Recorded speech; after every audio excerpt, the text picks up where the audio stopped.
is an Unspoiled Network podcast.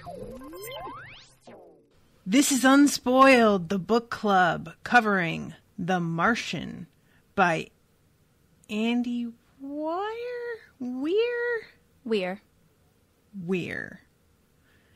In which Andy hears me say that I like logistics and just laughs in my face and shoves his beer in my hand. He doesn't even ask me to hold it. He just gives it to me.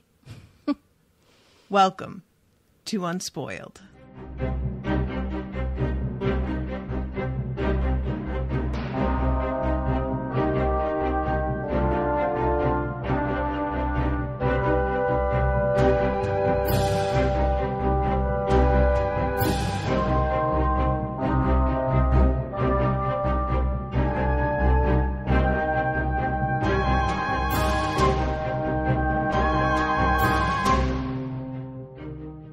Welcome to the show, everybody. I am Natasha. And I'm Jamie. Thank you, Jamie, for agreeing to be a co-host on this last minute, even though she did not know that it was going to be on camera and is angry at me right now. I'm not angry. I'm just awkward. And yeah, nobody else was available to co-host. Like it took a lot of poking and prodding to get anybody to co-host this with me, which isn't usually like that hard to get anyone, but for whatever reason. I honestly thought somebody snatched this up like the day that you made the list of each book, because I love this book. I would have automatically done it. I thought someone had it. Yeah, I for some reason had the idea that somebody did too. So I'm wondering if somebody did and then deleted their comment and was like, never mind. But whatever the case, this book is nothing like I don't know what I expected here, but did you read this right when it came out? I read it like 4 years ago, so not too long after it came out. Okay. And you saw the movie, I'm assuming, too. Oh, yeah. And I watched it again last night. The movie's very close to the book, and it's really good. It's a really fun movie. We watched it last night just because I was like, I just finished this book. I need to watch the movie again. Right on. Yeah, it's such an interesting, like, I'm sure that, you know, it's well done because so many people have said how good it is. But it is the kind of book that so much of it takes place with the guy alone. And I'm guessing that they'll have to use like a lot of voiceover and stuff in order to sort of describe what's happening because like of his logs, because there's no way half of this, the average person would know what the hell he was doing without his explicit descriptions of exactly why he's doing, because it's all dealing with different gases and how things explode in this, like physics, chemistry, not my forte. In the movie, his logs are video logs instead of written. Oh. So it's a lot of Matt Damon sitting in front of a camera talking directly to camera. Gotcha. And he doesn't go into as much technical detail as he does in the book because it's a movie and you don't need a lot of, you know, super science thrown at you when you're like, right. Hey, let's go save Matt Damon again. But it's still effective. Yeah, so I was talking, there were moments when I was listening to the audiobook where I laughed just like so loudly and so suddenly because a lot of the jokes just pop up out of nowhere. And Owen got really startled a couple times because he was like in the bedroom and he was just reading his comics and I was in the kitchen cooking and listening and I just would start and he was like, do you think that I would like this? And I stopped and I was like, all right, let me describe to you how the first few chapters go. And then I started to do I have this number of potatoes and this amount of ground to cover with an approximate depth of 10 centimeters of soil. I can harvest so and so many potatoes and that equals this many calories. And I have to eat this many calories to live. So with a yield of this many potato. And he stopped me and was like, you've made your point. Okay, I get it. I would hate it. I'm like, I don't think that any of that is a bad thing. And I don't think it makes you not smart because he was like, so you think I'm too dumb to like it? I'm like, that's so not it. It's just a very specific type of information dump that only appeals to a certain type of person. And that is not Owen. That is me. That is that type of person. Yeah, I didn't understand most of the science, but I still really enjoyed how in-depth it went. Like, this is what it's going to take to get home. This is what I need to do to survive. And I like that it could all be made up, but it doesn't feel like it. Oh, yeah, completely. Like, I think the thing that I appreciated the most that I really wasn't ready for was how much of the technology is, like, really close to our present day. Like, they've obviously advanced a lot more, but I thought with the title that it was going to be, 100 years in the future when space travel is just, or like 1,000 years into the future when this is just something that we do all the time, and never really expected it to be a mission that's still fraught with so many, potential pitfalls, that's still so dangerous and really treated as being that dangerous, and that takes as long as it does. That was the main thing, is trips are, a couple years long. Yeah. And I wasn't ready for that at all, which frankly is like really, I wanted to be an astronaut when I was a kid, Jamie. Me too. I did. Then I found out how much math was involved. Right. Like, how much anything like this, being in space, like, I think, I had an idea that you go up and float around and check out the moon and come home for dinner. You're in there forever. Yeah. And I'm sure it's really cool and a wild experience and everything, but like, it's like modern versions of being on like galley ships traveling from Europe to the US, the pilgrims. But even more dangerous because you could literally not be able to breathe. Like, have you like seen... the floor is lava. Have you seen Gravity? Yes. That movie was the most realistic thing I could think that space must be like. Like, it was, and I saw it in 3D. I don't generally go to 3D movies, but that one was shot in 3D, so I went to see it in 3D. And I didn't know it was shot in 3D. Yeah, he used 3D cameras. So in the theater, and we saw it in IMAX too, so it just felt like we were in space, and I felt like I was going to have a panic attack. Like, just every bit of it, I was like, this is also why I decided not to be an astronaut. I mean, I couldn't do the math, but the idea of being lost in space is terrifying to me. And then you get everything is conspiring to kill you. Yeah. Like, everything just is like, no, we don't want you here. Then you read this book and you're like, okay, this guy is stuck on Mars. Well, he's going to die. Like, how is this even a book? He's going to die. Right. And then there's just a part of fucking genius. He really is, though. Like, straight up. Just, yeah. Yeah. And the thing that I...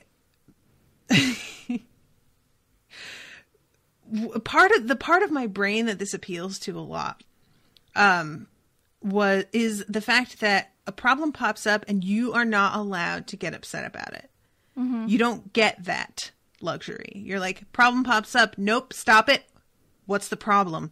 What do we need to do to fix it? We need to accomplish that. Is there anything that can accomplish that?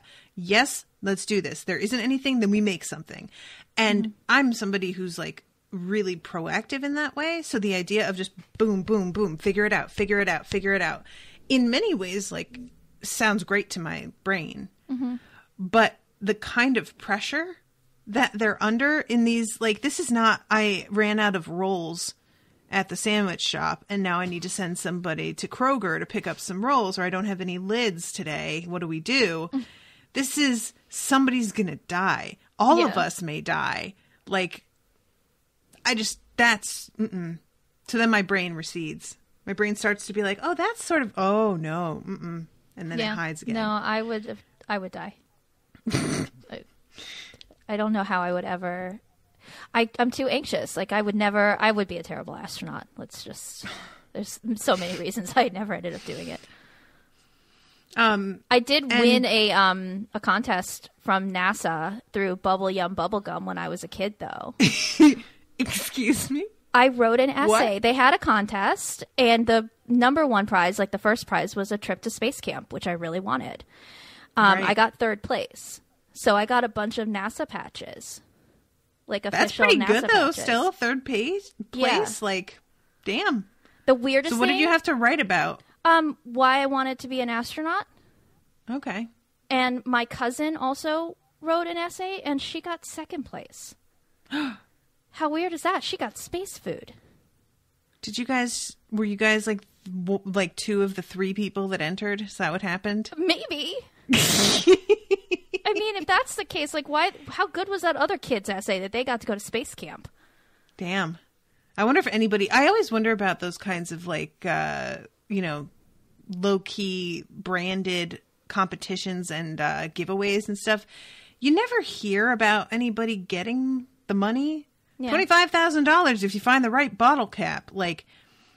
And I just can't help but wonder how many of those are real. I don't know. Does anybody... Did you... All right, off topic, but just for a second, I swear, guys. You know how McDonald's had those Monopoly games that you would collect the pieces from the front? Well, it turns out there was one dude in charge of, distributing the boxes of those pieces, that the stickers that went on the front. Mm-hmm. And this dude, got people to pay him money to send them winning pieces.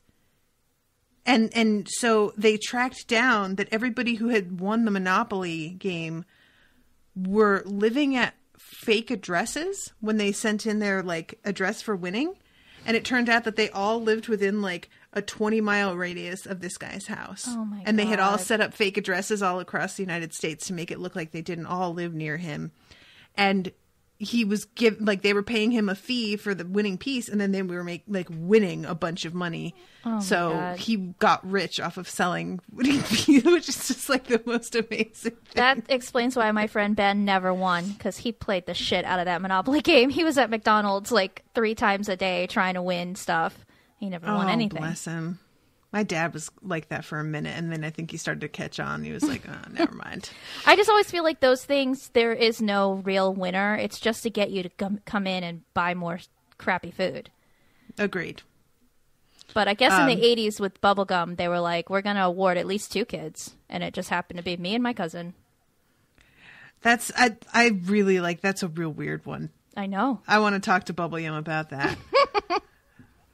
I wanted to mention, too, that Andy Weir his parents were, and his father was an accelerator physicist, and his mother was an electrical engineer. And he studied computer science. So all this is very much in his wheelhouse and in his background. Yeah, I just watched a little talk that he gave where he was talking about writing this book and the how it ended up getting published and everything. And he said that he wanted to be a writer, but he didn't know how. And you can't go to college for that. So he went to college for computer engineering and became a programmer and was doing that. He when AOL merged with Netscape, he was one of the, big chunk of people that lost their job, but he had a bunch of stock options, and he had so many stock options that he was able to live for 3 years without working. And wow, so he bad. He wrote a book. He said it was not this book. It was actually a very bad book. He could not get a book deal. And so then he went back to work as a computer programmer and started writing this book as a serial on his website. Mm-hmm. And he would get feedback from readers who were really science-minded, and he did a ton of research. He said, he had more fun researching this stuff than actually writing the book. He just loves to research, rocket science and physics. And he made changes along the way based on things that actual astronauts and chemists and whatever told him. No, it wouldn't be like that. It would be like this. So by the time he got it published, it had been out there, for free, forever. And people were really interested and kept buying it on Amazon. And that's really the strength of his self-publishing is what got this book published. It That's really cool. It went to #1 on the sci-fi books on Amazon Kindle. It's really nice to see some self-published stuff become successful that isn't trash. Yeah. That, it's like rare. appeals to the worst common denominator. Yeah, I I don't know enough about, because I didn't even know that about this one. So there may be others that I'm not aware of, but I feel like most of the time it is sort of pulpy stuff, usually, Chuck Tingle. Oh my God. I'm sorry. Excuse me. I wasn't ready. Martian pounded me in the butt. So what happens, for those of you who have not read it, we have our buddy Mark, who there is an accident when he is with his crew on Mars for a mission. And there is a dust storm that kicks up, and all of the circumstances conspire to really, really make it look like he's dead. Like a shaft of some pole goes through him, so it looks like he's been straight impaled. It's an antenna from their satellite dish. Right. And it goes through his biometer, so his, what they can read of his suit looks like he's dead, because it's not getting his heartbeat and stuff. And the dust storm is bad enough that the captain of the mission has to make a choice on whether or not they find him, or if they leave now because the whole mission is being scrapped because of how bad the storm is. And there's already a policy in place that if somebody's dead, you don't retrieve the body. That's just not something that they're able to do. It's not worth the weight and the risk to get somebody home. So once they see the readings that pretty much say that he's dead, she makes the call to leave, which is the right call with the information that she had available. And he himself, he did get injured, but the blood coagulated so quickly around the tear in his suit that it effectively sealed it and didn't cause any problems with oxygen flow. So he wakes up alone on Mars with no way to get in touch with anybody because the storm fucked shit up, and he's just prepared to be there with the equipment at hand for 3 months, I think, using the amount of food that his friends left behind that they would have eaten. I think that's the amount of supplies the mission was supposed to be 31 sols, which is the Mars day. Mm-hmm. And so there was enough food for 6 people for 31 days. But when it's just him by himself, he can stretch that out.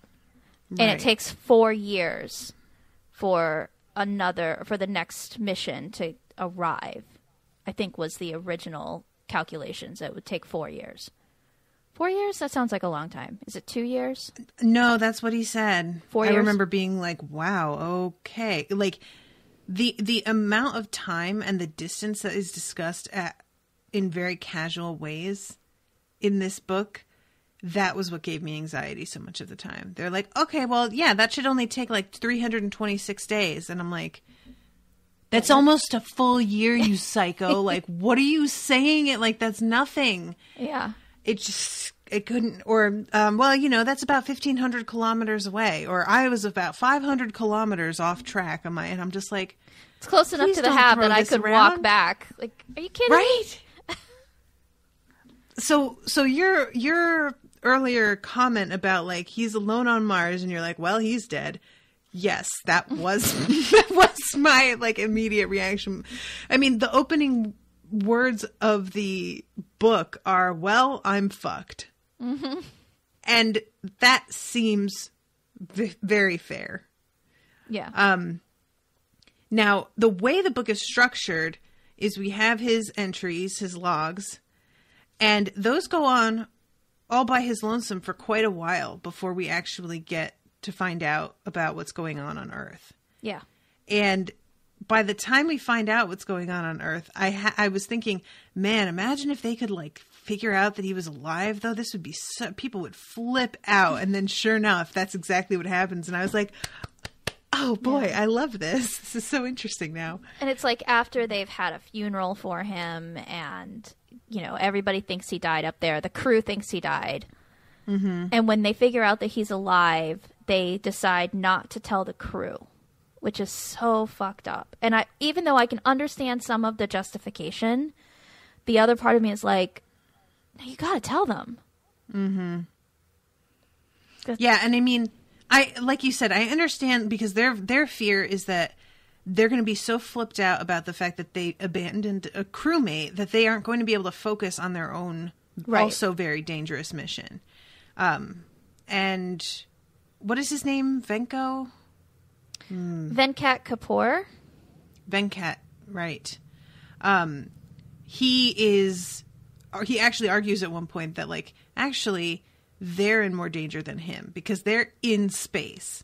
He's on the ground. He's like, he doesn't have enough food, but things can go so much more wrong, so much more easily and unpredictably for them. Mm-hmm. Okay, sure, yeah, technically, but come on, guy. We all know what the real situation here is, and, like, I think exactly what they were afraid of is what kind of winds up happening, which is that the crew just decides, well, we're going to go save him. So I don't know what y'all are doing, but we'll figure it out. They don't decide that until they're given some, like, instructions on how it's possible. Oh, yeah. I mean, somebody has to figure it out. Yeah. But as soon as they're given that, like, hey, so here's this maneuver where you sort of slingshot around Earth and go back to Mars, they're like, okay, well, yeah, we're doing that. Yeah, there's no question in their minds. Yeah. And that was another one of my, like, favorite lines is when he's talking to the director. I need to pull up the names so that I have them in front of me. But they're talking about how, but doing that would be insanely dangerous. And he's like, yeah, they're astronauts. Yeah. They're astronauts. Oh, like, when two of them replying to each other. When Kapoor is talking to Teddy, the head of NASA. Teddy, yeah. Teddy, that's his name. Teddy, who everybody gets super mad at and starts to just, like, completely override later. Yeah, because he's not willing to risk 6 people's lives to save Mark. Right. He's only willing to risk Mark's life because as far as, like, 1 life over 6 and, there's a high possibility he could die anyway and this isn't guaranteed. But with these people, they're already almost home. Plus it adds, like, another 500 and something days to their trip. That was the thing for me that I was like, all right, no, I'm on your guys' side that this is what you want to do. But, like, that's a lot of time. That's almost 2 years. I really liked the line. I think it was the German crew member who said, once this is all done, I will have spent 900 and whatever days in space. I think that's good. Because the commander's like, they're never going to let you go back. Mm-hmm. And he's like, yeah, I've been up here for 4 years. I'm good. Yeah. 4 years. Can you imagine that? No. Just what... It was really hard for me to picture the ships and stuff, like the Mav and the Hermes that they're all on. And the movie does a really good job of creating those vehicles. So when I see what they're on, I'm like, okay, yeah, I could probably do it on that thing because that's pretty awesome. And there's a lot of space. It's pretty huge. But get it? There's a lot of space. Sorry. Sebastian Stan was one of the crew members, so I could definitely do 4 years. What? Is he? Yeah. Sebastian Stan plays the doctor in the movie. What's up? Yeah. All right. Yeah, I'll watch this. It's a good movie. You should watch it. I keep saying that I need to have a movie day where I just sit down and watch all the movies that are based on books that I've done for the book club. Oh, you should. Because there are a million of them. Mm-hmm. Like... They were going to do a Night Circus movie and they didn't, right? Because I think we talked about that. Yeah, they wrote a script. I read the script. I'm not super into it. I think it makes a better book. I don't know that, unless it's animation, I don't know that it could be done well as a movie. Yeah. But so it's been optioned, but it's not in production or anything. I think that, though, if I were going to do that, I would have to have some sort of like tomato meter cut off. because some of the books that I've read were made into real, real bad movies. And maybe I could just skip those. And this one would be one of the ones that would actually pass. I know that I'm supposed to read Rebecca or watch Rebecca because Miles, like, that's like his favorite book ever and one of his favorite movies ever. So that's also has to be on the list. So maybe I'll figure out how to do that at some point. Yeah, and then you could do a little quick podcast on them. Yeah. So the first thing that he has to figure out how to deal with is food. Yeah. And they sent real potatoes with the astronauts this time because it was going to be Thanksgiving while they were there. And he said that one of the psychologists had told them that it would be good for them to prepare a meal together, like really prepare a meal as a crew on that day, like psychologically. So thank God, because this is something that he can grow and live off of for a little while. It doesn't go as well to plan as he had wanted because things obviously have to go wrong. Mm-hmm. But he does get a pretty decent food supply out of it still. Yeah, he originally grew enough to last the entire time until the Ares 4 mission got there. So several years he would have been able to survive on potatoes. Yeah. And somebody points out, like, he will have the potatoes and he has, like, vitamin supplements and stuff, but he'd still be malnourished, you know? Yeah. It would keep him alive, but he'd be in trouble if it went on for too long. Yeah. But it's calories. There's, like, all the science involved with how he gets the dirt and makes the water and is able to grow these plants. And it's pretty fascinating.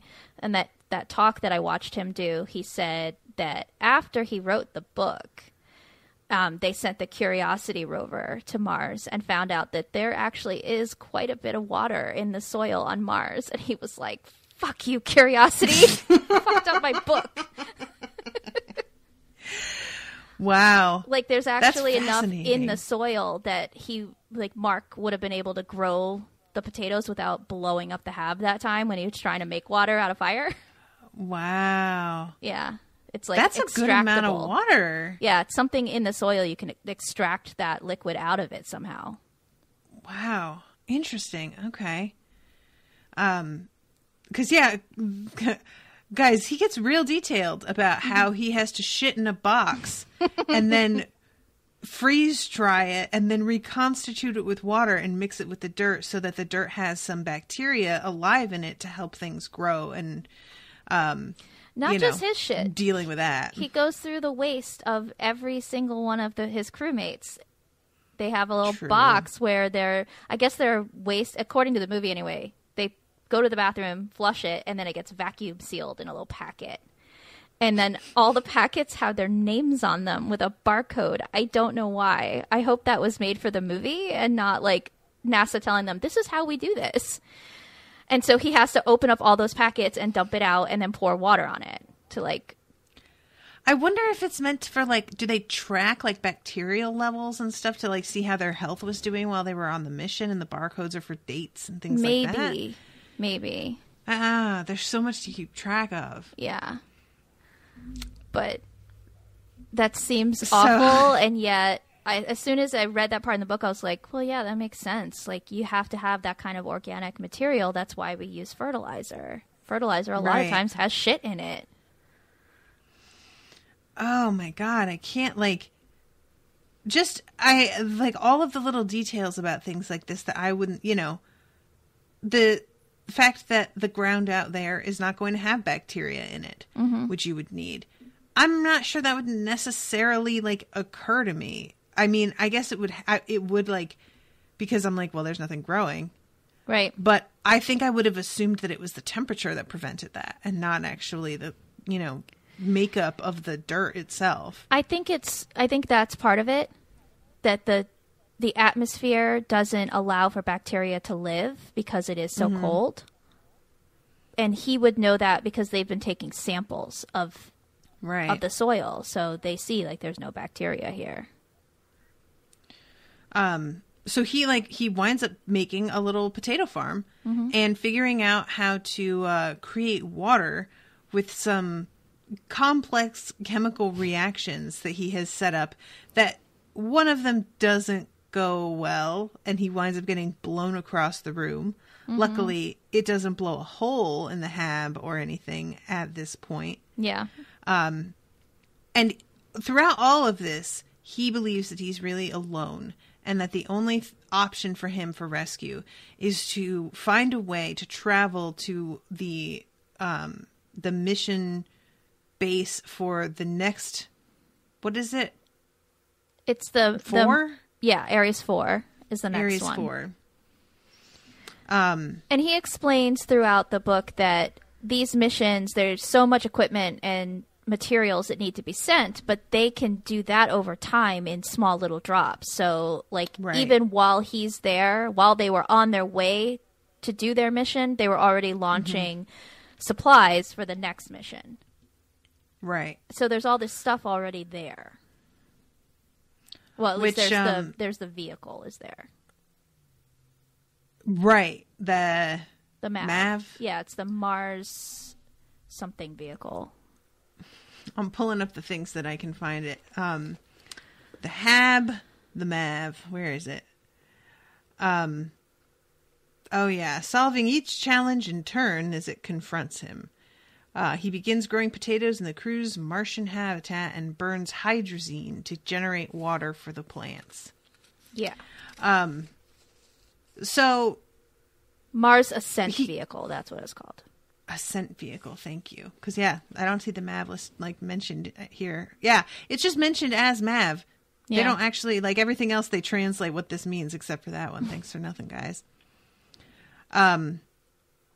So, finally, they start to figure out that he's alive, because one of the women who looks at the satellite imagery spots 2 of the pop tents, and somebody tries to be like, those could have just malfunctioned, and she's like, yeah. And then they, like, continue to roll and line up right next to each other and plant themselves in, like, an optimal position for. And then there's a follow-up image in which the MAV is parked in a spot that it couldn't have been left because it needs to be plugged in. The rover. And it's not parked. The rover, thank you. And they begin to realize that he's alive. But the problem is communicating with him, because they can see him and take images and he can write messages to them, but there's no way for them to get in contact with him and just tell him that they know and that they're working on it and turn on his radio. Well, that's because the satellite is what blew off of the HAB in that storm. Right. So he lost all communications. And at this point, he doesn't even know they see him. So he's not writing messages to them yet. Right.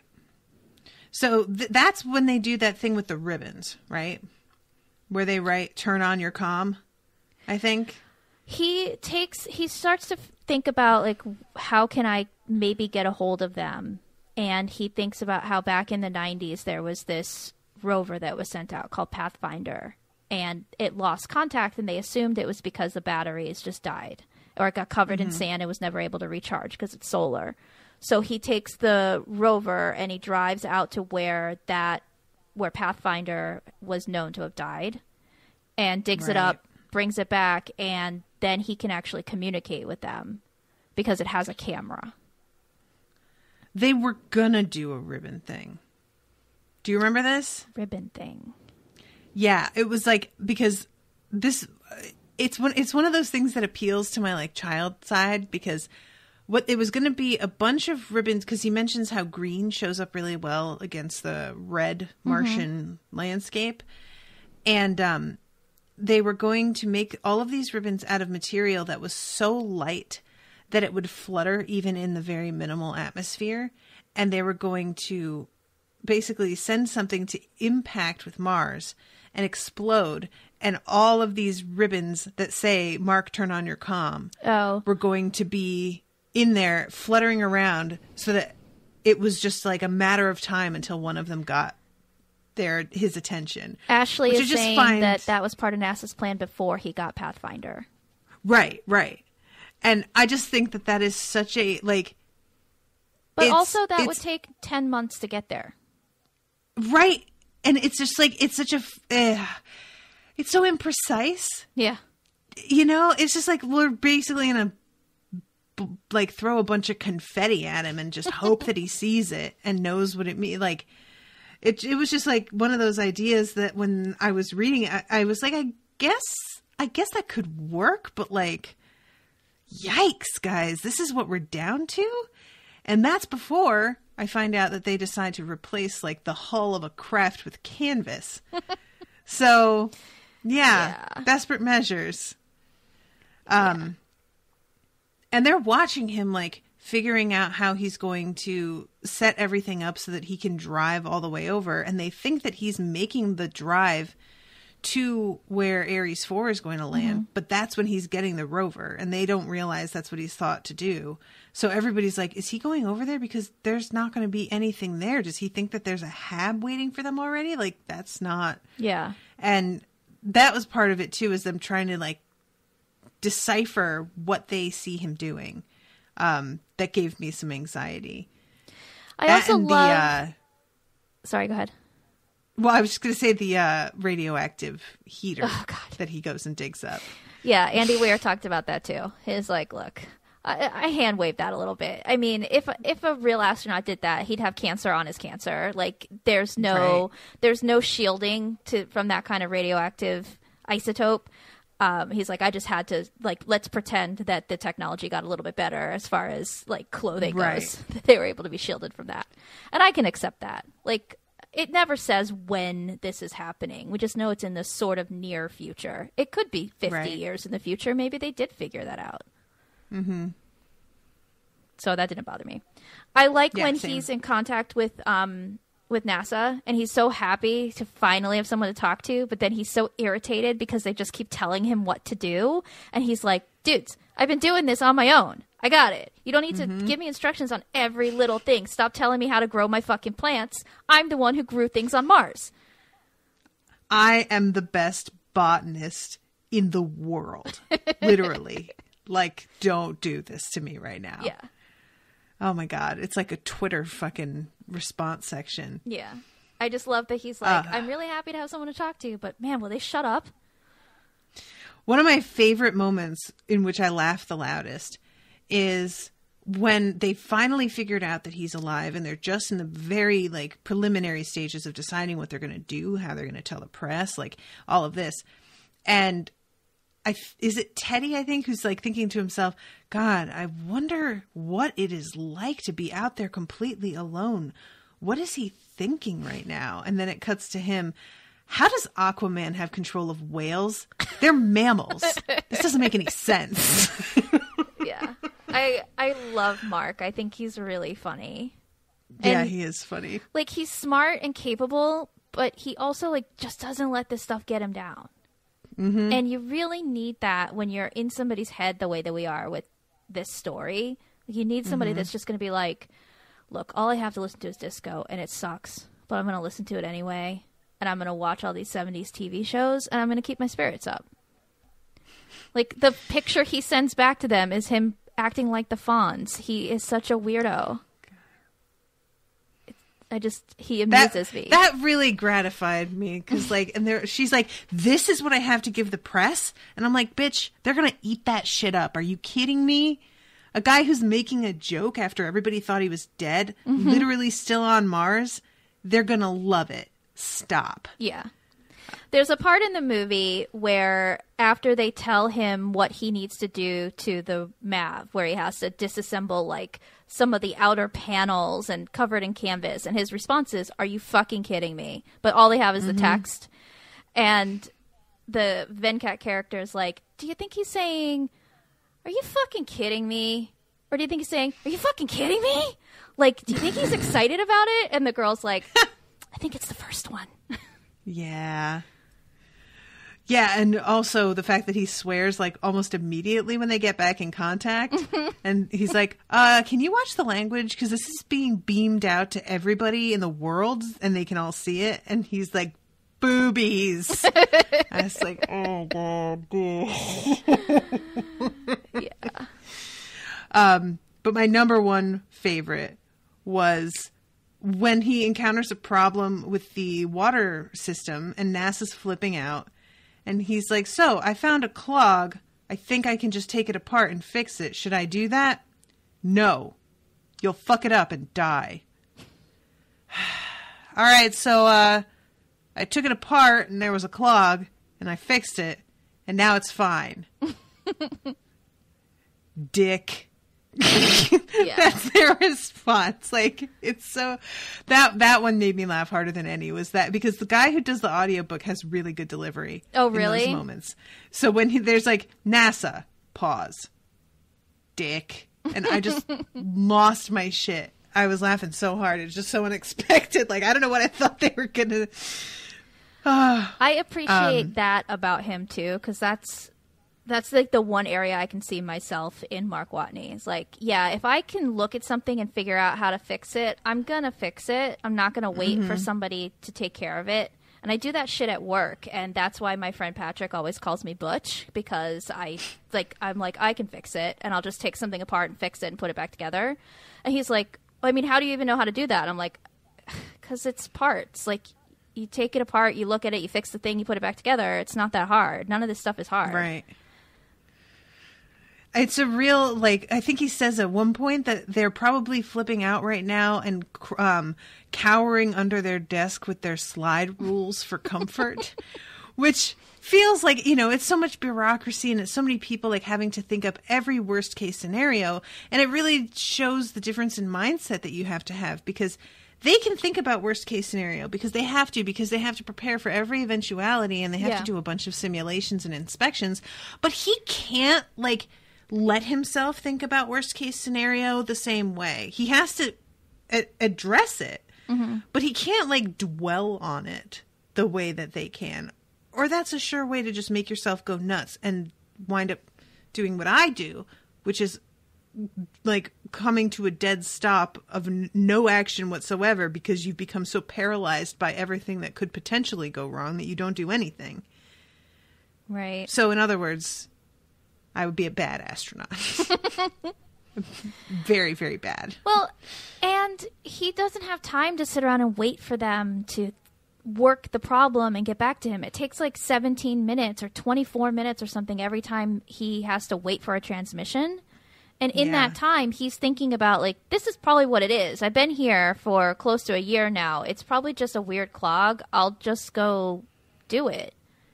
He's been messing with this stuff and adapting it and making it, you know, attaching it to other things this whole time.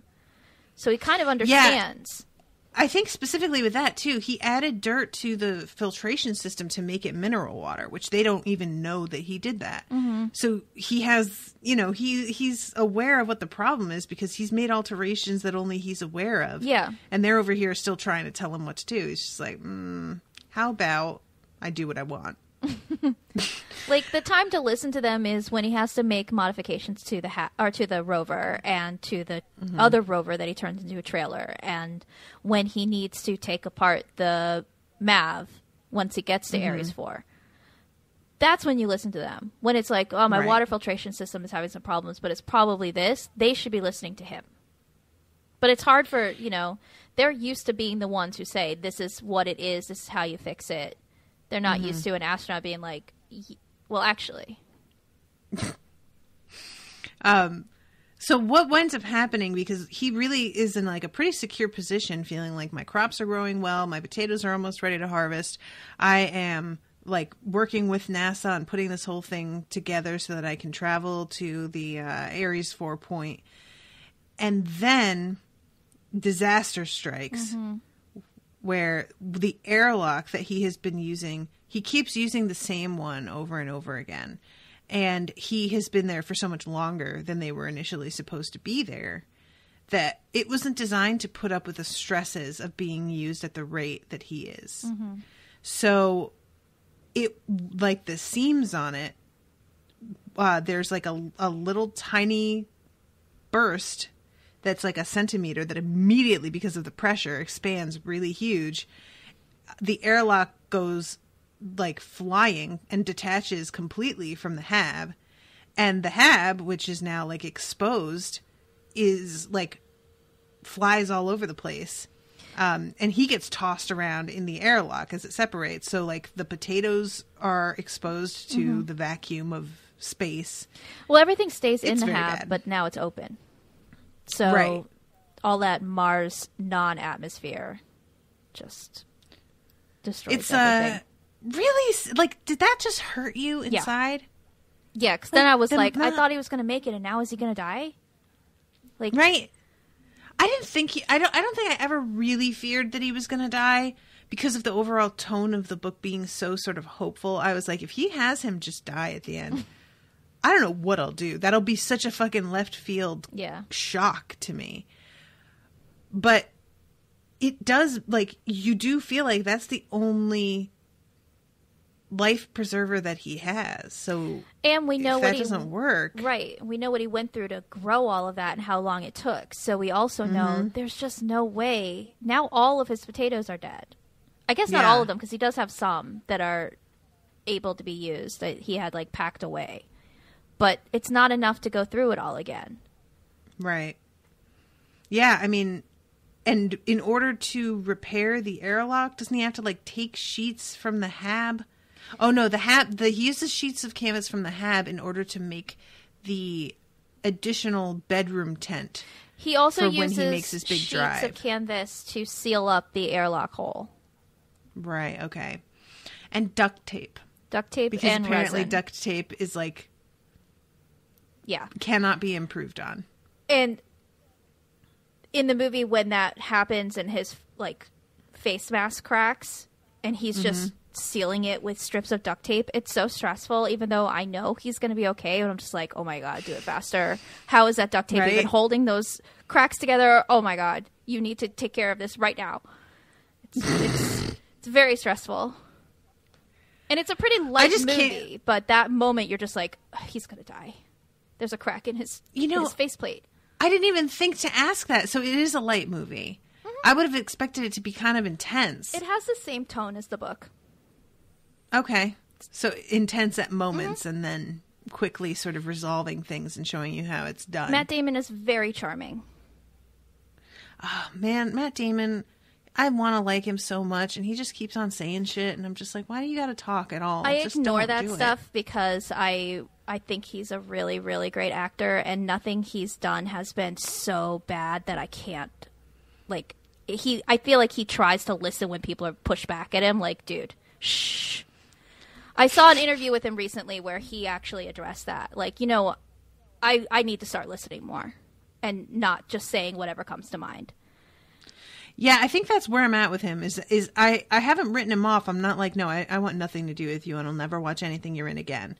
I just view him with caution now. Yeah. Whereas I used to be like a pretty big fangirl of his. He's probably my favorite actor, in all honesty. Oh, wow. I think he's incredible. And so when he started fucking up, I was like, dude, please stop. God, don't do this to me. I can't handle it. And he recently was like, I spoke without thinking several times, and I really need to learn not to do that and listen when people are talking to me and stop thinking that, I know everything, because I don't. And I'm very privileged, and I see that. Like, he's learning. And I have to give him credit for that, because a lot of people don't. They don't learn. And they don't listen. No. So I'm going to give him a little more time. He's not Johnny Depp. Don't get me started. Fucking ruining Harry Potter world for me. Yep. All right, so that catastrophe happens. There are enough potatoes for him to, like, they were close enough to harvest that he can eat a lot of them, even though they're dead. They're still food, so it's fine. And he manages to repair most of the hab, and the main catastrophic result of this is that he has lost communication because... Or no, he hasn't lost communication at this point. He loses communication when they want him to drill through the rover. Yeah, he's got two rovers. So one he's turning into a trailer. They want him to drill little tiny holes in the top so that then he can chisel between the little holes and take the top off. And he makes this drill, which he leans against his little work table, which sets off some sort of weird spark and shorts everything out. And that also is one of those moments in the book where I'm like, fuck, he's so close. Right. And I like the way that revealed, because he says something like, so, here was one of those little moments where you don't realize at the time, but that little moment signified that everything had started to go wrong. Mm-hmm. And it's that he goes and picks up the drill and it won't turn on. Yep. And he's like, oh, that's weird. And he goes and unplugs it and plugs it back in or something, and and he's fine, and okay, cool. And then he goes and sends a message and is like, all right, so I fixed that thing, so everything's fine. And then he goes and checks back for his message, his reply 20 minutes later, and there's no reply. And he's like, that's weird. And he sends another one, and he still doesn't hear back. And then he starts to realize, and he goes and checks, and there was a metal table near where he was drilling that touched the wall where there was a wire. Yeah. Where the wire went to the main. It's this freak accident that you would never see coming at all. Yeah, and it's all just a little chain of events that is completely unpredictable. I just can't, again, with the pressure, living in an environment where that kind of tiny mistake results in that sort of catastrophic result. It's too much. Yeah. That's just so impossible to even think of, And I mean, I guess it's sort of a good example of why NASA is as cautious as they are with giving him advice on doing anything. Mm-hmm. Because if this kind of crazy shit can happen, I guess you have to be kind of paranoid and slow to act and whatever. Right. But they didn't see this coming at all. They never, Well, they also, they're sending this supply probe of food for him. And they had to rush it. So they didn't get to do as many, safety checks on it and test runs of, all the different scenarios that could possibly go wrong. They had to rush through it to get it onto this liftoff on time. And because they weren't able to check it, they didn't get to test that these little protein cubes would liquefy and slosh around inside of the probe and set it off course, which blew it up in space. So it's little things or big things like that, where they're going to take the little stuff and be like, we have to make sure. Because if we don't test and double check and factor in every possible scenario, you could die. Mm-hmm. Or your food's not going to get there and you could die. That one in particular, that trying to send that food and it blowing up on the way was just so depressing. Mm-hmm. They just worked so hard on it, and what went wrong, it's described as it's happening, as if they had just done this one diagnostic, if anybody had tried to suss this out. So it's made really clear that if they had taken their time a little bit more, this would have worked, and it was just rushing it. But at the time when they're arguing about whether to do it or not, someone makes the argument that it is real risky. And guess what? He's on Mars alone. It's the time to take big risks like this. We kind of have to. And that makes a lot of sense when they say it in the moment. Mm-hmm. But then, then you pay. And because there's all these little instances throughout the book, when they do partner up with China and use their booster to get this supply to Hermes, and when Martinez is bringing that probe in to lock up with the Hermes, all I could think about when I was reading it the first time was something's going to go wrong. Mm-hmm. It's going too smoothly. Something's going to go wrong. And you expect that because you've seen all these other little things that should have worked. Yeah. Agreed. So tension is high. Mm-hmm.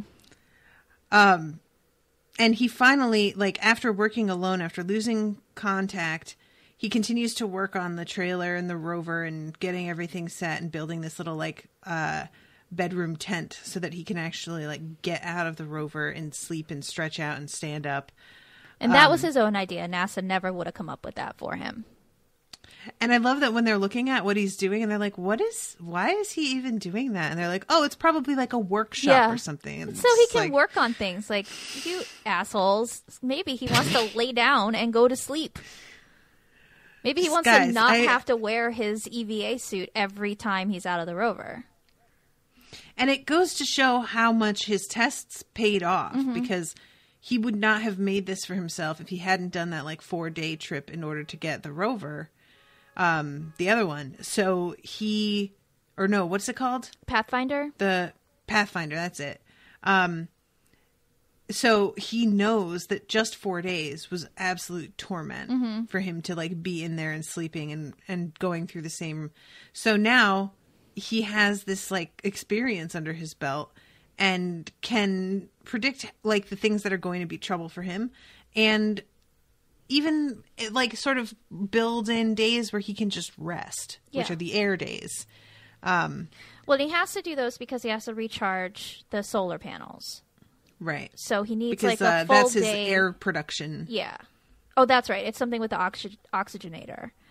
Right. But he also knows, like, they're thinking science and survival, and he's thinking those things, but also, I'm a human being, and I need to be able to be comfortable. I need to be able to, like, mentally have this time where I'm not inside this thing that's the size of a van. Right. I need my own space. A little bit of comfort. It just makes sense, like, psychologically, it's just a little bit of comfort. Yeah, the trip over there is pretty rough to read because first of all, he's got potatoes, and that's pretty much it. He's got some other real meals, but he has them saved for special occasions that he has them all labeled for, which I just find charming. I love the one where I survived something that should have killed me. Like, he's like, I don't know what again. He had one of those meal packs that he wrote, I survived something that should have killed me. And he just knows, like, something's gonna happen. I don't know what yet. But this is what I'll eat after that. And shockingly, you think that the thing is that he's going to survive that should have killed him is going to be the dust storm. Yeah. But that he figures that out in time, that doesn't turn out to be the thing. The thing is hitting the, like, pool of basically quicksand. Very soft sand. Yeah. But the tension of the dust storm and everybody else knowing it's happening and not being able to warn him or tell him and just having to sit there and watch and hope to God that he figures it out. Yeah. Is excruciating. Like, I couldn't take it. Like, it turns out because he goes way off course before he ever hits the storm, and he has to like get out onto this ridge and look around to figure out where he is. And thank God he goes off course that way, or he wouldn't have made the connection. Because what he does is he's looking to try and like assess his position, and he notices that his visibility in one direction is way worse than in another direction. Yeah. And then he starts to put that together with the fact that he's been getting less of a percentage of charge on the solar panels every day. And he's starting to realize, oh, fuck. So rather than just run, as, you know, I would do, turning and leaving, he's like, well, you know what I'm going to do? I'm going to set out a couple of different solar panels in different spots to assess how fast this is moving and how much of a percentage loss there's going to be. And by using that information, he is able to determine roughly the speed of the storm and where to go to get away from it. And he has to just, in some ways, just kind of make a guess, an educated guess. He can figure out the direction. But he manages to go around it. Yeah, and he like hopes he says something about how he hopes it's just a round storm and not. Sorry, my cat is being insane. And not like one that's going to swirl back around. Right. And luckily, it was just he was able to move away from it just enough. And it wasn't one that came back around like a tornado. But it did result in him being 500 kilometers off course in the end. Yeah. And he describes the frustration of being that far off course, and it compares it to when you miss your exit on the highway and you have to keep driving in order to turn around. And it's not hard to redirect yourself. It just makes you crazy that every second of travel, you know you're going the wrong way. Yeah. And so it's just like, you're just like mad about it. And that's how he is the whole time that he's driving to get around this storm, because he realizes that he's like heading completely opposite of where he's supposed to be going. And it's just excruciating to him. Yeah. That one got to me because driving around Dallas, you never get the right exit. Just give up right away. Straight. I don't care how long you've lived here. It doesn't matter.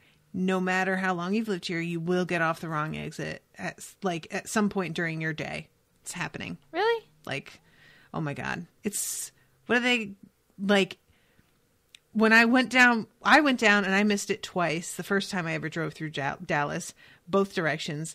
Owen and I went down and he missed it. Candace was like in a rush to get her kid to the doctor, and she missed one, and it added like 20 minutes to her trip. Like, it just never fails. There, even with the GPS on your phone, it's like, take this next exit, and you start to take it, and they're like, no, not that exit, the next exit, because they're so close together that it thinks that you're in the right spot, and you start to go, and they're like, you fucking dummy, that wasn't the one. Well, you said, Google. God. I have only been to Dallas once, and I didn't drive. Good, don't. So I didn't Driving get down lost. here's the worst.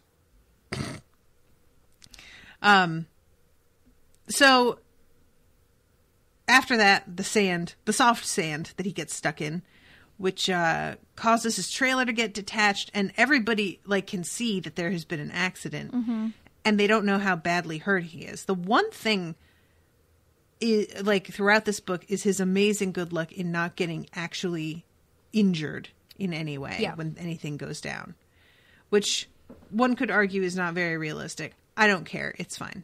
You know, like he gets thrown back in an explosion, but he's fine because he's wearing 3 layers of clothing and isn't even burned. He gets tossed around in the airlock, and I think he gets like knocked out, and he realizes that that his oxygen has come, because he starts to like not be able to breathe and has to connect it really quickly. And then he gets tossed around when he's in the rover and hits the soft sand. And it did like occur to me a couple times, like, what if you just get knocked unconscious? Like, what do you wake up again? Or do you just lay there unconscious and die? Like, just Well, he was knocked unconscious when the initial accident happened, when he was impaled, and it took a while for the beeping to wake him up. It was the beeping, right? Because that was what I was going to say. Is like, what if nothing wakes you? Yeah, you know, like that's just so terrifying to me, that you get so close to where you need to be, and you're on the right course, and you've done everything right, and then you just get knocked out. And there's nobody there to just smack the side of your face or put smelling salts under your nose or douse you in water or anything. So when the rover tips over, it's basically he's going down what they've been calling a ramp, because on the satellite it looks like a ramp, but really what it is just this really soft sand that has sort of piled up over time. And when he's driving down it, his wheels sink in and he basically flips over. Right. So his rover that he's in ends up on its side, and the force of the flip causes the trailer to break off, and then that's upside down on its roof. And all they see is this crash. They have no idea if and he says that he has learned to just ball himself up when this happens, so he like curls into a ball like a hedgehog and ends up being okay. I curled up and cowered. Oh, he's precious. But he's able to get everything right, and I love there's an interaction because he's leaving notes by spelling out messages with rocks on the sand, and the woman who's checking the images every day, he after the crash, he like writes flipped over, fixing it. And her supervisor's like, that's it? That's all he wrote? She's like, yeah, that's it. That's all it says. Are you kidding? There's nothing else? No, there's nothing else. Nothing about his physical condition or about the supplies or any. And she's like, oh, you caught me. He gave us a detailed report and I just decided to lie about it for no reason. Yeah. She's also mad because she has like a PhD and a master's degree and all kinds of shit in this like astrophysics something or other, and they want her to just check the satellite on where he is every day. She's like, so I'm a high-paid voyeur? I'm just gonna sit here. She calls herself like space paparazzi or something at one point, and she's just really irritated that she feels like this is a demotion, which I guess essentially it is based on what she normally does, which is not just watch one person on a planet. She's in charge of satellites. And she's also the one who figured out that he was alive in the first place. So now she's like, so now I have to sit here and just check every move he makes all day long. So yeah, I'm lying. I have nothing better to do. And my favorite part about that interaction is that she is a character that at the beginning of the book could barely get through a sentence without umming like 7 times. Yeah. So she was just like really awkward and shy and unsure of herself. And then by this point, it's been, a year and a half. And she's totally mouthing off and just being like, yeah, that's definitely what I do. I just lie about it. And he's like, oh, yeah, talk like that to the person who's like 6 levels your superior. And she goes, oh, no, am I going to lose my really important job? Guess I'll just have to figure out a way to use my master's degree to do something else. Yeah. And he's like, I remember when you used to be shy. And she's like, lol. Yeah, he's like, send the email. She's like, her. Already sent. Like, she was just doing it while she was mouthing off to him. It's pretty great. It's so good. I really wonder what winds up happening with her after this. Because he kind of promises, basically, that, like, yeah, this is technically a demotion, but we'll make it up to you, and we promise, like, it'll turn to good. And she's sort of like, all right, fine. And I hope that he comes through on that, because... God damn, this woman is the one who figured it all out in the first place. Yeah. So, all right. He gets there, and then they tell him about what he needs to do to the MAV so that he can get launched up into orbit. They want to turn it into a convertible. I thought I misheard. On the audiobook when they're like, what canvas? It sounded like you said canvas. That can't be right. And I literally booped the back 30 seconds button and listened to it again. And he's like, nope, it's canvas. That is what he said. I was just like, how? Yeah. What? So basically, like, they need to make it as light as possible so that it'll get the velocity it needs to be caught by Hermes, because they're not landing. They're not sending a little MAV of their own down to pick him up. They need to catch him, essentially, in space. And this little MAV just doesn't have the ability to do that, like, to get high enough. So you need to strip it. Make it as light as possible. I think they have to get 5,000 kilograms off of it, which doesn't sound like a lot of weight, but I guess when you're in an atmosphere like Mars's where weight is different, that probably is pretty heavy. I don't know. Don't ask me to do the math on that. I have no idea. I'm not an astronaut I'm either. Just gonna nod along with you. Yeah. Yep. So they're like, right, okay, so take the windows off, take off this top part, take out all the seats except your seat, take out all the communications stuff and all the driving instruments. Like, you're basically going to be sitting there strapped into the middle of a windowless, open-aired rocket. And he's just like, cool. So I made it this far, and now you're going to kill me. Yeah, it's the they also like take out all of like the life support systems everything. and everything. They're like, you won't need it. So basically, yeah, and that's the attitude. And unfortunately, that's the reality, right? It's just like, well, if they don't catch you, what's the point of keeping you alive, buddy? Yeah, you're dead. There's nothing else we're going to be able to do, so we may as well make it so you die soon. Like, Jesus Christ. So he does it. Mm-hmm. And it's one of the few, there are only a couple times where he like really loses it. The one being when the airlock tears off and he's just like, fuck all of this. I am done with this fucking Mars game. I'm not playing this anymore. This is stupid and I hate it. And then finally comes back later and is like, all right, I've had my tantrum and now I'm going to figure it out. But then this is another one where he's just like, to them, are you fucking kidding? And then as he's like putting it together, he's like, I'd be lying if I said I wasn't shitting myself right now. And that's one of the few times that we've really gotten him to say that he's straight up scared. Like there are times where he's been nervous. There was the first time that he was out of sight of the hab when he was like doing his test runs with the rover. Mm-hmm. And he admitted how completely uncomfortable it made him to be away from it. But there's not a lot of like emotion to a lot of his writing until we get to critical moments like this. Yeah. And okay, let me ask you this, because this threw me off a little bit.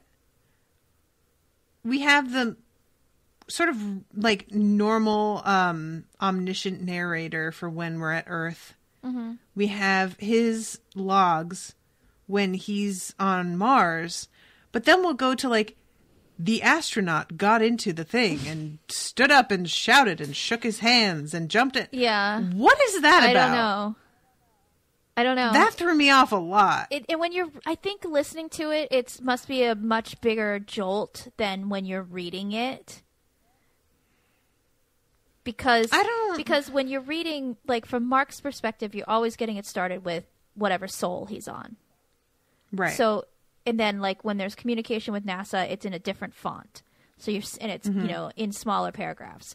So like visually, when you get to the beginning of a chapter that's the astronaut, from that like very far off third person perspective, it's not as jarring as I would imagine just going from chapter to chapter in your ears without any notice. It wasn't even the jarring of when it happened. It was the jarring nature of it appearing only halfway through the book. Yeah. Rather than it being like a theme or a, what do you call it? Like a narrative device that showed up from the start, or even within the first quarter or third. It doesn't start until halfway through, at least. I think the first time you see it is when it's describing why the hab blew up. Like why the airlock blew up. It gives a whole description of how that canvas is made and tested and mm-hmm. checked and double checked, and then it's sent off to wherever, and then it's flown into space, and then it's made into, and like you suddenly mm-hmm. you're getting this really weird perspective about the making of this canvas, mm-hmm. which is weird. Mm-hmm. And I understand what you're saying, but it just never, I don't know, it didn't like throw me off, or I just was like, that's an interesting choice to suddenly have like a very far off perspective, and then you've got this like third person when you're with the NASA people, and then with the crew, mm-hmm. and then first person with Mark because he's talking to you. Yeah, it was just because I felt like I had kind of gotten used to the rhythm of how it was going to mm-hmm. be. When you're with Mark, you're kind of like in his head, and when you're with everybody else, you're seeing him from the outside. So it's the whole vibe of how it is told to you sort of makes you feel like you are Mark. Yeah. But then to have it suddenly be distant that way. Yeah, it is really weird. Was like, I just don't really understand the choice other than to like tell us some things here and there that maybe we wouldn't have seen the same way, but they don't really feel like it was crucial that we know. My theory is because he wrote this book sort of chapter by chapter where he would post it up on his website, mm-hmm. that those ones that are not from Mark's perspective and are not NASA's, but just giving you this information was like one little piece that he posted up. And then when he put it all together as a book, I guess they didn't feel the need to have him rewrite it in any way.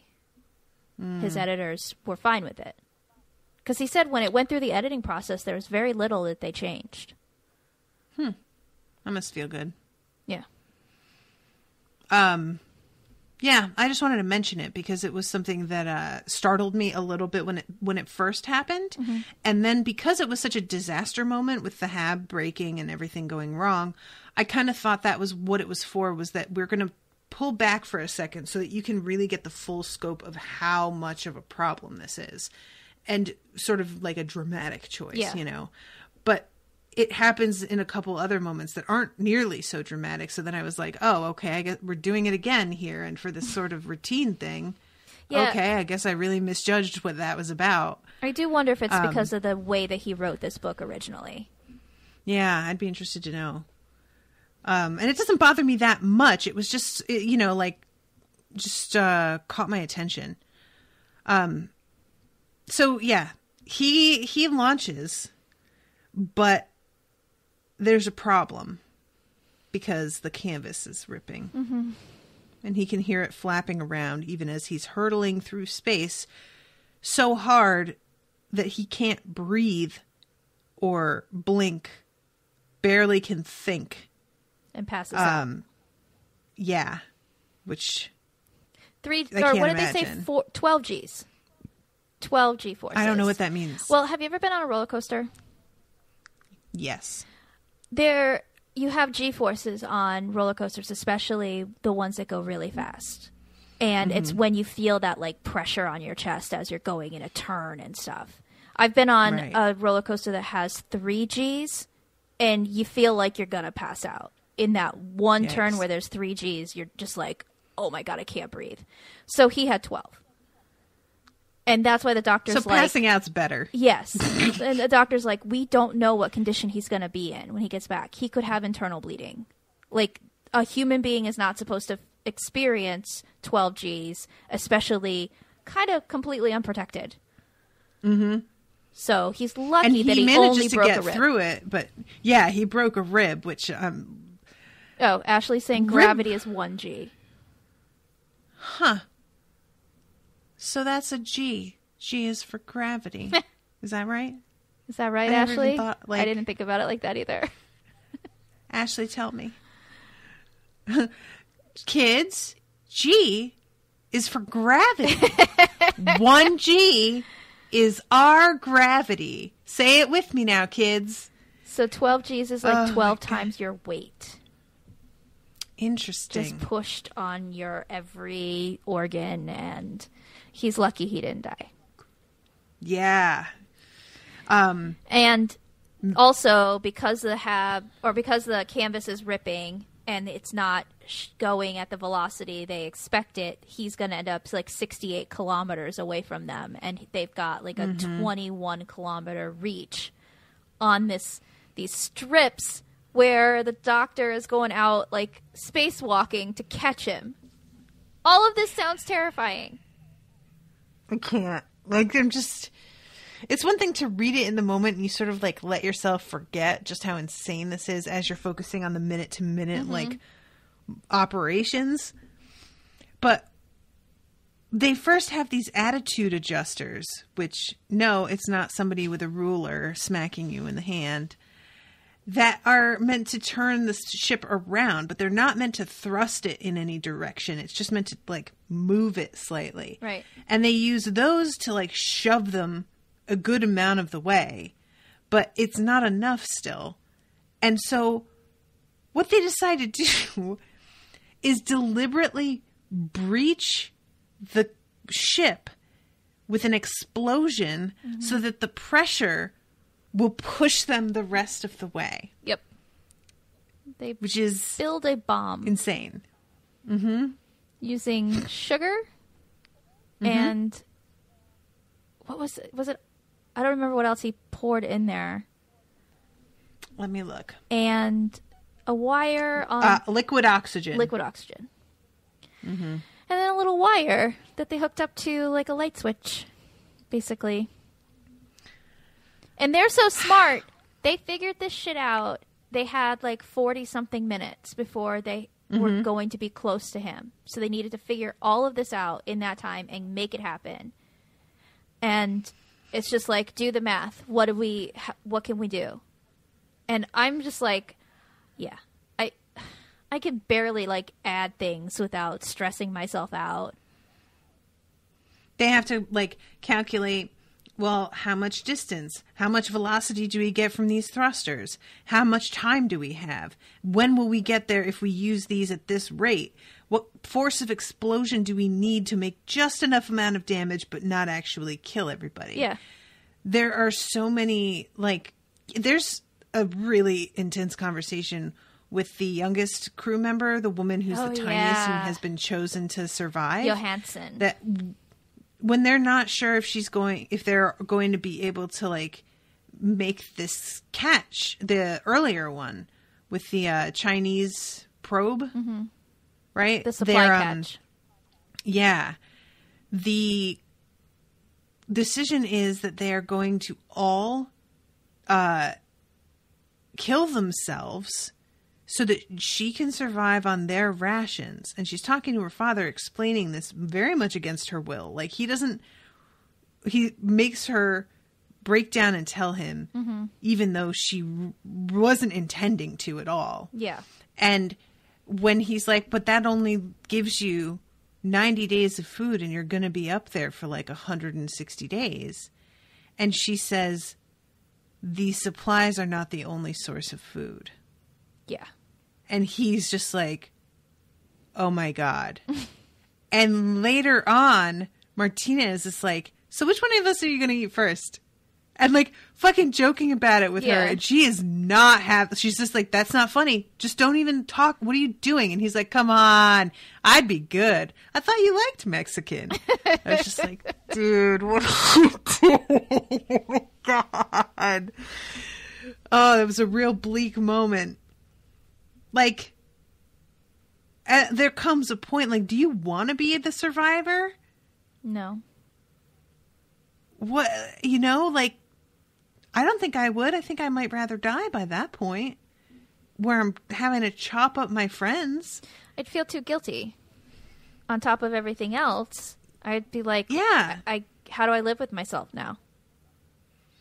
But then there's they all killed themselves in order to ensure that I survived. So if I don't do that, then I'm just making them having killed themselves for no good reason. Yeah. Which is also making me feel guilty. It's a lose-lose situation, really. Yeah. Luckily, they didn't have to do that. It's not that kind of book. It is not. So yeah, he's out there and they managed to use this bomb to like get them. And Beck, who is using this like basically Iron Man suit, a manned maneuvering unit, on a tether to the main ship, is able to go out there and grab him and bring him back in. Meanwhile, Mark suggested he find something sharp and poke a hole in his hand of his suit so that he can try to push oxygen out and fly around like Iron Man to get to them. And the captain's like, absolutely not. That is not going to work. You're not doing that. But that's how she thinks of the idea of the bomb. It's from his Iron Man idea. Because she stops and she's like, that's not a bad idea. And he's like, are you kidding? That's the worst idea. What do you mean? And she's like, no. Hear me out. And then he's like, oh my God, what? I love it. When she starts to like think out loud about what it is, everybody starts to catch on to what she's saying. And they're all just like, am I hearing you right? I'm not hearing this. Nope. I can't be hearing this. This is madness. But they get Mark, and everybody around the world is watching and cheering, and it's a big deal. And Mark thinks to himself about how it's just sort of, it's in human nature to try and rescue someone in need, which I want to believe. I'm definitely the Mulder here. He says, obviously not everybody feels that way, but it happens in every culture that there's always somebody who is going to want to save someone or help someone. And that is something that we probably should hold on to in general. Yeah. The majority of people suck, but not all of them do, and it's the ones that don't that matter. If you guys want to hear about search and rescue stories that are pretty spooky, you should listen to a season 3 episode of Unspooked if you're a patron. Oh God, check it out. Did you listen to any of those? Mm-mm. Girl, you need to listen. I do need to listen. It's a good one. It's. I like go to download it, and I'm like, I don't want to listen to this one by myself. What if she scares me? Because I've heard like people have said like you really freaked me out. I have a very active imagination, and I don't need help. I try to balance the way, because you can like go way over the top with some of the way these are written, and there was blood pouring down the walls, and I'm like, you really trying to be restrained in the way that I read them. Bobby Newport. Bobby Newport. He had everything handed to him, and now he wants you to hand him the election. Don't. I won't.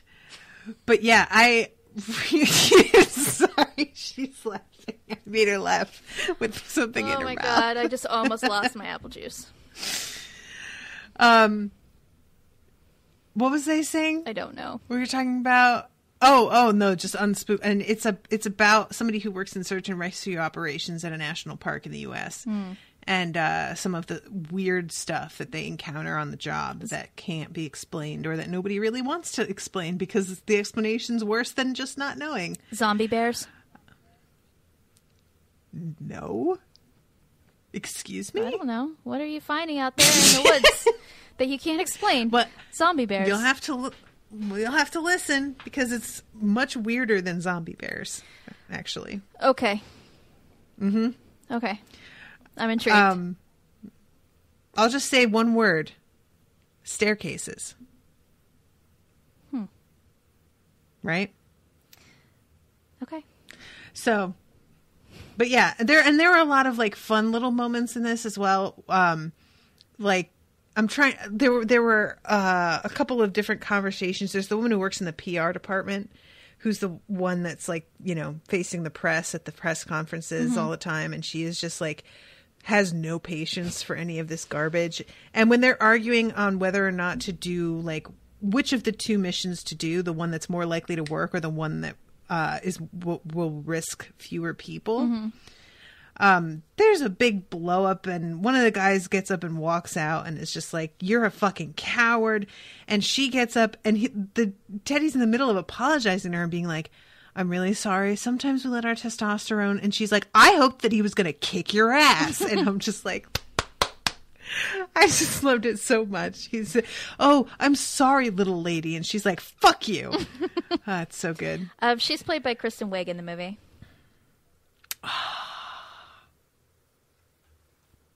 Yeah, I gotta watch this. And the one who was in charge of the Ares 3 mission, who calls Teddy a coward, is played by Sean Bean. It's got a great cast. Weird. I never, how did I not know that these people were in on this? I don't know. Right. It's got a really, Sean really Bean excellent didn't cast. die.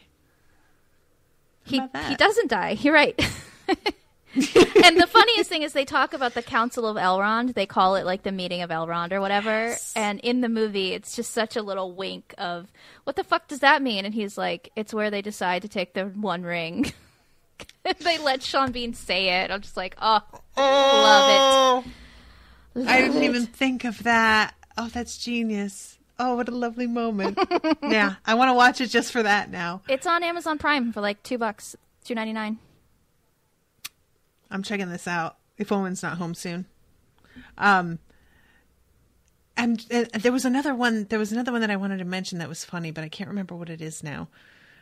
There were a lot of little just the fact that they get sent the information, because it's like encrypted in what looks like a JPEG file that's supposed to be, you know, of his kids, and he opens it and there's all this like plain text in there. Yeah. And he's like, what is this? And it turns out they got sent the maneuver. They're basically being encouraged to mutiny. Yeah. Well, they're given the option to make that decision themselves. And it's to mutiny. Yes. Yeah. And, like, he notices something's wrong, not just because the JPEG won't open, but because of the wording of our children. And he knows his wife, like, never refers to them in that way. Right. So he's like, what? And the K in kinder is not capitalized? And who wrote this? What is this thing? So, yeah, that was, like, a pretty badass moment, actually, is that they all have to, like... And I really appreciate, like, the captain is... I think really smart about handling it, and that she's like, listen, I understand that some of you may feel pressure to agree to do this because we're all in this room together staring at each other and you don't want to be the only one. So I'm going to give it until tomorrow.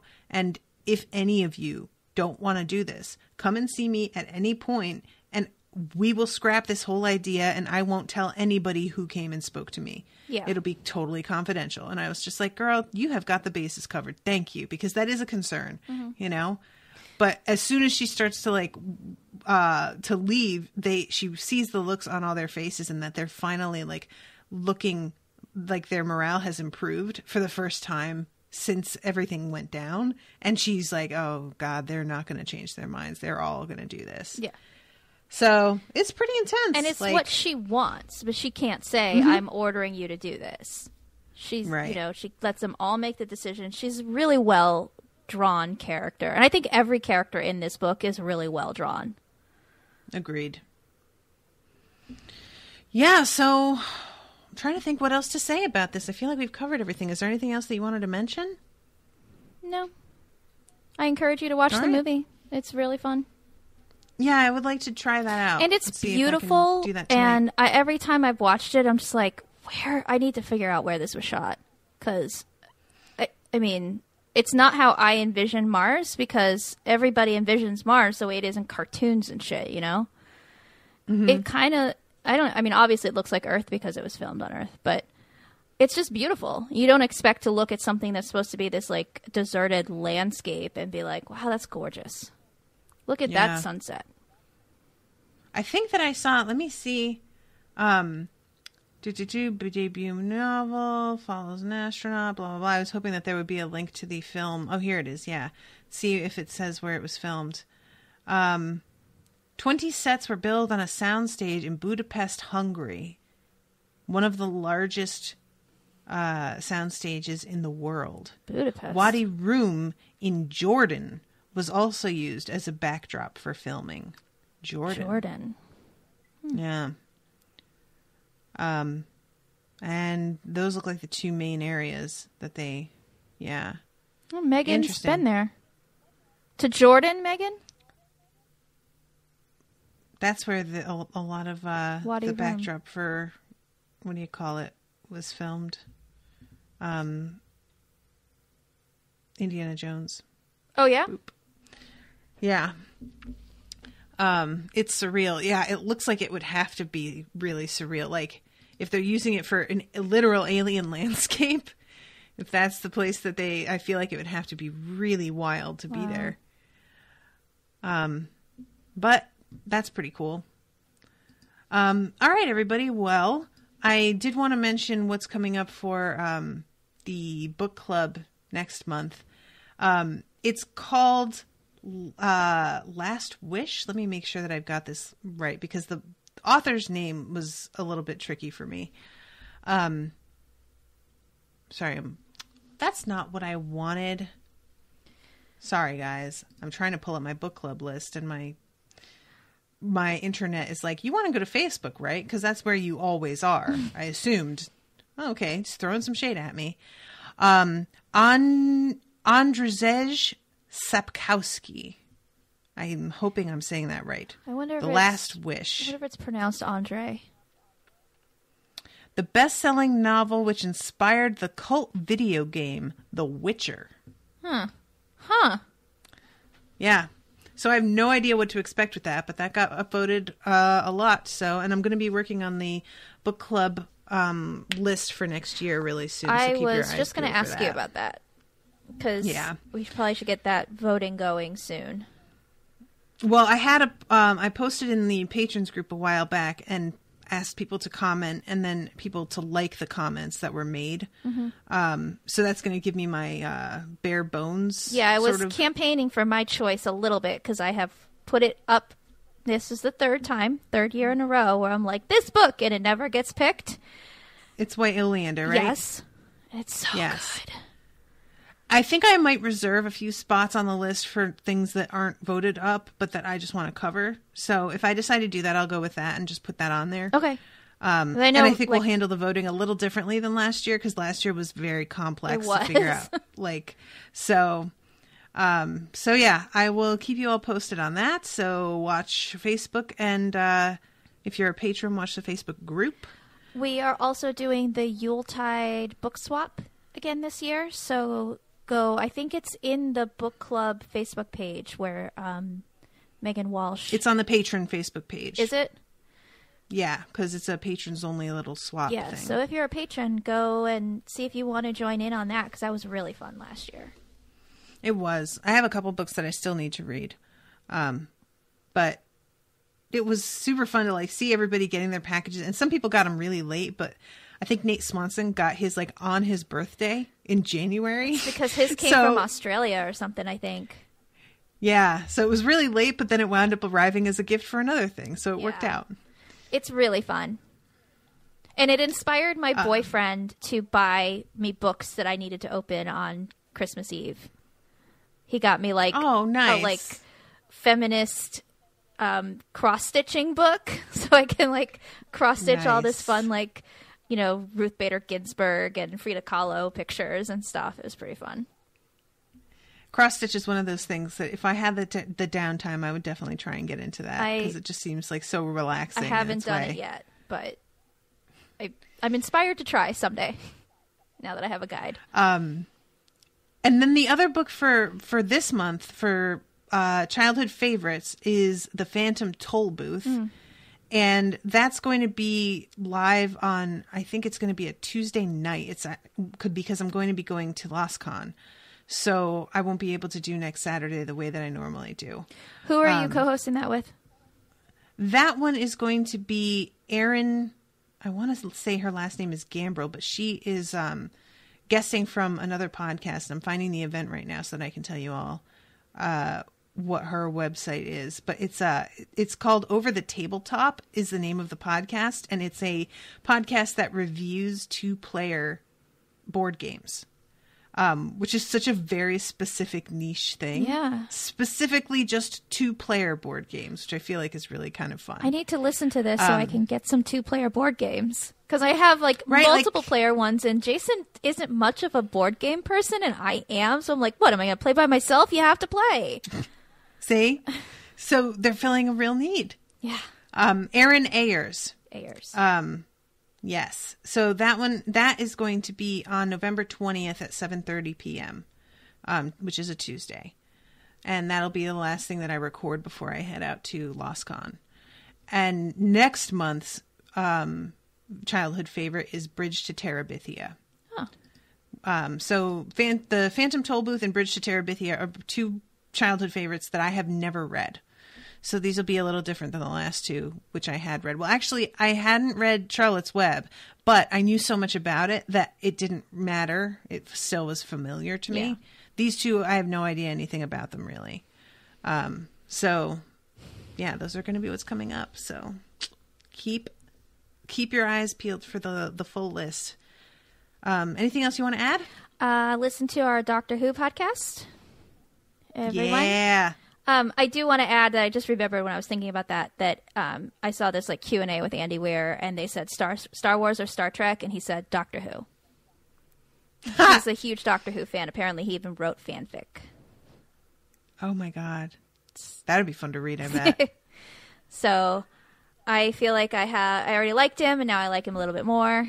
And that's a good answer to just be like, nope, neither of those things. Yeah, I like that.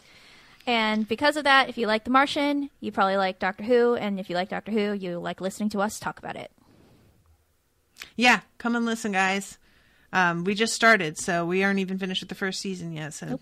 you know, you can ride along with us if you've never seen it before. You can watch with me. Yeah. Be one of the unspoileds. All right, everybody. Well, thank you so much to everybody who came to this today. Thank you, Jamie, for being on camera, even though she was really just did not want to do that at all. But you were a trooper and you did it, so thank you. I feel so awkward. And, I don't want to look at myself. I just want to be like... That's fine. Like, I look at myself the whole time and I'm just like, oh, look, double check. My hair is, why am I? I'm trying not look at to. that. My hair Like, is in yeah. pigtails. I didn't know I was going to be on camera. Lighting Lighting but is terrible. all right, guys. Leave a review on iTunes if you've been enjoying these. I don't know that we've gotten a new one in a while. So do that, and we will see you in a couple weeks with a new episode. Bye. Toodaloo, motherfuckers.